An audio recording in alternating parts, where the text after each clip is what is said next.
Hello there, welcome to Neverwinter Night's Enhanced Edition walkthrough, Chapter 1, Beggars Nest Part 2 with Ungainly Titan. As before, I've sped up the video to double speed, which means that I've gotten rid of the sound as well because it would sound a bit funny at double speed. Not terribly funny, it would be still understandable, but it would still be a bit odd. And as before, I have transitions where I skipped chunks of it because it's kind of a lot of the same old. You know, you're just basically you're running through rooms and chambers and you are running into various mobs and encounters. Now, we are in the cult house. This is a house, it's a side quest, it's part of the main quest. You get it from Jermaine in a house nearby in the Beggars Nest district, and it is full of cultists, and you've heard about, if you've travelled around the whole thing, you've kind of gotten different information about these cultists. But you can only get in if you talk to Jermaine. They're a bit tougher. The encounters in the cult house are a bit tougher than the regular encounters. Particularly here, because there's actually a large mob of them in this room, but they don't all trigger when you come in. They require hearing, spotting and hearing checks and stuff like that. But depending on how long the fight goes on at the door, more of them will trigger, and obviously you can be down party members, and they manage to take out both the Badger and Linyu. And you need to watch your health points, because if you fall below 50% in all these early encounters, well, at any stage really, you can get dropped pretty quickly. Obviously, as you get into the later chapters and you're much higher levels, mob encounters become more of a speed bump rather than anything terribly serious, and it's generally boss fights that you got to worry about are particular things that do effects, poisons, stuff that actually attacks statistics, level drains, negative energy attacks. That kind of stuff becomes serious, whereas a lot of the mobs you just you'll blitz through them. But of course, what happens then is your hit point bar gradually goes down and you don't notice. So, as well as getting into, there's an underground level anyway connected to here, and you can come in this way through the cult house, or you could access that underground level through the warehouse where the Sword Coast boys hang out, where you rescued Walter. Either way will do, but they don't mutually access, so that if I come in through here, I get into a chamber in the underground level that connects to a passageway to a locked door, and to open that door I have to go to another room where there's a lever, and I pull the lever and it gets me into the rest of the complex. If I go in from the warehouse, the same thing. I go into a room, I go into a passageway, it gets a locked door, I have to go into another room, pull a lever, and that opens up the rest of the complex, but I won't be able to open the door that leads into the cult house, so I can't do the cult house in reverse or do the cult house without having talked to Jermaine. So the door to the next level is behind the cult leader here. The cult leader isn't actually that tough because there's just too many people that the action economy works against him. It was one of the fundamental problems really with 3rd edition, with boss fights, especially solos, that the action economy tended to work against him very effectively. He's got a magic weapon, which is quite nice if you're able to use it. But I can't use it, and then you won't use it. You can't give weapons to your minions. Some of the fights down at this level, this is the underground complex that leads out into the graveyard. It also connects to the warehouse. Some of the fights in this level are actually pretty tough. Just so many beasties and they hit fairly hard. And if you drop below 50% of your hit points, you can get attacked twice in a row or very short order by different critters, and you're taken down pretty quickly. So you need to watch your hit point bar and keep yourself topped up.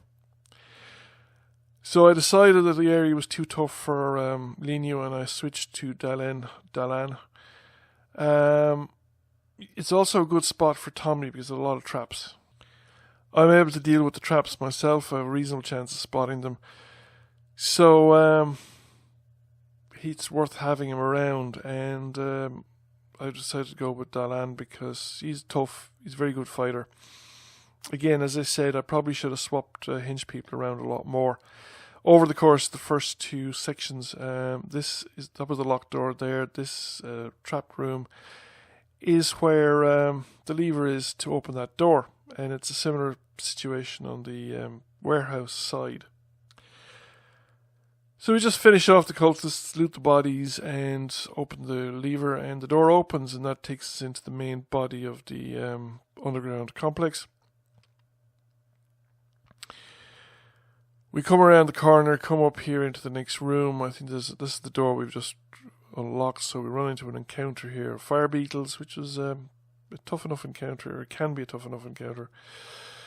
Depending on who you have with you, should we say, and whether you trigger them all at once or not. I think it's a bit tougher actually approaching from the other side, because you're more likely to meet them all at once, because there's no door to stop you, and also you're likely to run into that trap, as Deland just did. This is the final area. The spider guards the exit out into the graveyard, and because he's got poison attacks, he's pretty formidable, because poison attacks your stats, takes down your con. And every time you lose a point to con, you can, if you lose a con bonus, you lose the hit points associated with it per level as well. So you can actually suffer. You can suffer pretty severely. You can see Deland there is just drinking the pots, trying to keep himself going, because he is poisoned and suffering the poisoning effects. Now that the spider is there, I'm going to use an antidote to remove the poison effect, and we're going to heal him up.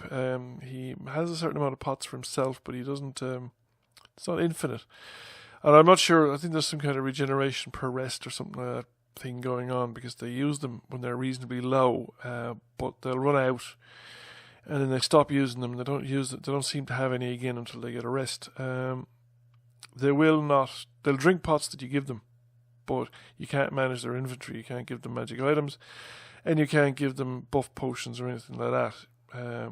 You can ask them to buff, I think, and they may do so. It depends on the character.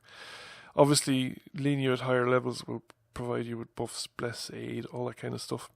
And we're now into the graveyard. More zombies, small amounts of treasure, and a couple of entrances. There's an exit to Beggars Nest proper. There is an entrance to the Warren of the Damned, which is the final level, and there's an entrance, obviously the one you came out of, back into the underground complex we just came out of. When you enter into the Warren of the Damned, you're greeted with this figure. I don't think it matters whether you attack it or not. I just did so kind of out of habit as much as anything else. But you meet him, and they just taunts you in random different rooms as you explore around the complex. I didn't go straight into that room because I thought it led to the final boss fight, but it doesn't. That is actually a separate thing. It's nothing to do with the actual main plot at all. There's a mummy in there, and you'll see it later on. Essentially, you have a series of passages leading around a central chamber and several side rooms. Some of them are directly connected to the passages. Some of them are side rooms with doors that you have to open, which may or may not be locked or may or may not be trapped, depending on which part of the dungeon you're in. And there's mostly not a lot in the side rooms. There's some treasure, some encounters, and some of them are sort of worth or will further the storyline. There's one of them that will. Not in this room, the next room. Zombies, corpses, not particularly tough fights. They're just resource drains, something that'll keep you spending resources and spending hit points and healing potions and stuff like that as you move along. So if you're not well stocked, it could be an issue with the final fight, depending on how what your level is. It's not particularly difficult to level. So you could actually do this first instead of doing the Peninsula District. And I don't think... I've done it both ways, and it's 6 of one, half a dozen another. This is a priest of Cyric. He was the original cult leader, and then Gunnan, the Yonti, arrives and pulls his cult out from under him. He comes across as extremely arrogant and gets really obnoxious into your face, and even though he's the one imprisoned and helpless and completely dependent upon your goodwill, but doesn't seem to care about it. Chaotic evil, I suppose, is like that. I decided to leave him there. I decided not to go in, or not to kill him, or not to allow him to escape. But the choice is completely yours. I think you can let him go. You can let him go and start a fight with him. You can open up the door and start a fight with him and kill him and loot his corpse. And it's all up to you, really. I just chose to do that one because I just thought, well, okay, if you're going to be all that obnoxious, I'm going to role play it a little bit and just leave you there and let you sort out with your great and powerful friend Cyric and see how you get on, because he hasn't been helping you all that much so far, has he now? Especially since your entire cult was swiped out from under you. I don't think he's going to be very impressed with your capabilities and all that jazz. So I'm going to skip around to the other side of the dungeon. There's a side room here that I missed in my first pass through the complex. And it's important because it's where Thorin ended up. That is Jermaine's brother, the guy that wanted you to infiltrate the cult to find out what happened to his brother. Well, his brother finished up as a corpse here in the corner of this area. And when I leave this area, you won't see these two rooms on the map because when I actually completed the adventure the first time around, or this section of the adventure, I hadn't explored those two rooms. I hadn't opened the side door in the chamber I just left, and I'd gone into the mummy area and completed the whole thing and never noticed that those rooms were there. So the mummy chamber, yes, worth doing. I buffed up for it, didn't help. My problem was fear. I didn't have enough of a will save. So we go in, you open the sarcophagus, your man pops out, and I ran away in fear. So when I finally overcame the fear effect and made my save, I stayed back and stayed out of his circle of aura of effect and just cast spells and long-range attacks and let Dalan and the Badger deal with him. There's 5 chests in here. 3 of them are trapped. So again, I can handle the traps, but you might want Tommy for this area. I think you want Dalan for the fights and Tommy for the traps.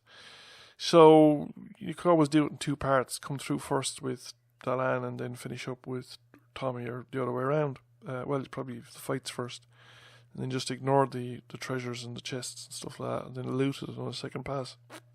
Now we're back around to the northern side. I'm just doing a final buffing up because this is where the boss fight is. There's 2 side passages with 4 rooms. These rooms are guarded by animated armors. Depends on the level. At this level, they're not actually a difficult fight, but at the lower level, they can be tough enough. So whether you fight them before or after is kind of up to you, but you might want to rest up or buff up or fully heal and stuff like that before you come in. In my opinion, the fight with the auntie here, Gul'dan, is not as tough a fight as the fight with the intellect devourer in the prison complex. It depends even either way. She doesn't turn out to be as tough a fight. Partly because, well, it's just straightforward, pretty straightforward fight with her. The zombies kind of join in or don't join in. They're how would you call it?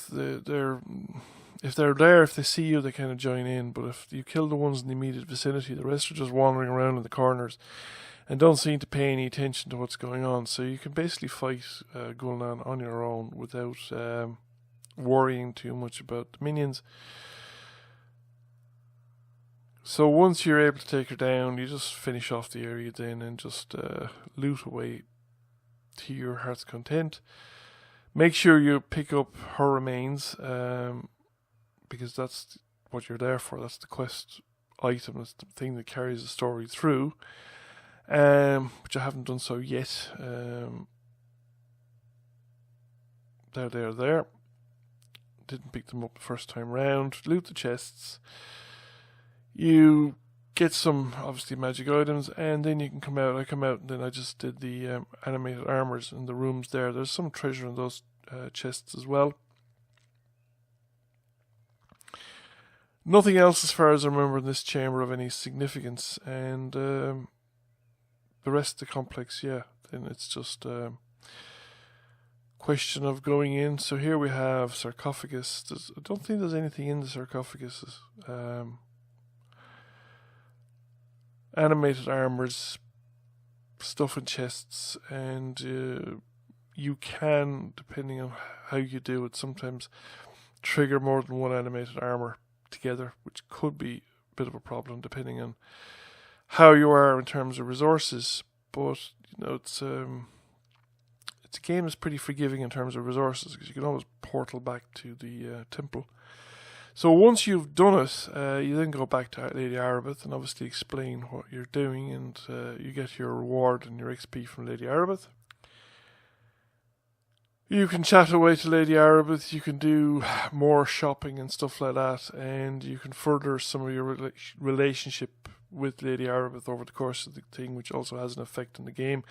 You come back, talk to the gate captain, explain where his missing guard is. You have go down to Jermaine and explain where his brother has gone, and you talk to him as well, so you get the XP for that side quest. There is, I may or may not have mentioned it, I can't remember. There's another side quest that I haven't covered, where in the Temple of Helen, beside the Shining Serpent Inn, down in the southeastern corner, there is a guy there whose brother is also missing his brother, and his brother's a wizard, and you find him near the Neverwinter Academy. His corpse is lying on the side of the street, so it just looks like any other corpse, a bit like Thorin looked like any other corpse in the room. And you have to find him, and you get the opportunity. You can hand back his gear or not, as the case may be, depending on how you want to roleplay the thing out. I did get ambushed by more assassins attempting to put a stop to me interfering with the great plot against Neverwinter, and therefore I had to bring another note, carry to Lady Arabeth, and you get sent on to Finthic, and so on and so forth. That's it. That is the Beggar's Nest done. That is the first. We're halfway through chapter 1 now. So I hope you found the video interesting. If you did, thank you for watching. Please give it a like. Press the thumbs up down there. It really helps the channel out. If you've not already done so, please subscribe. Click that subscribe button and press the notification bell as well, so that you can catch all the other videos that I update. And I will catch you all again soon. Bye for now.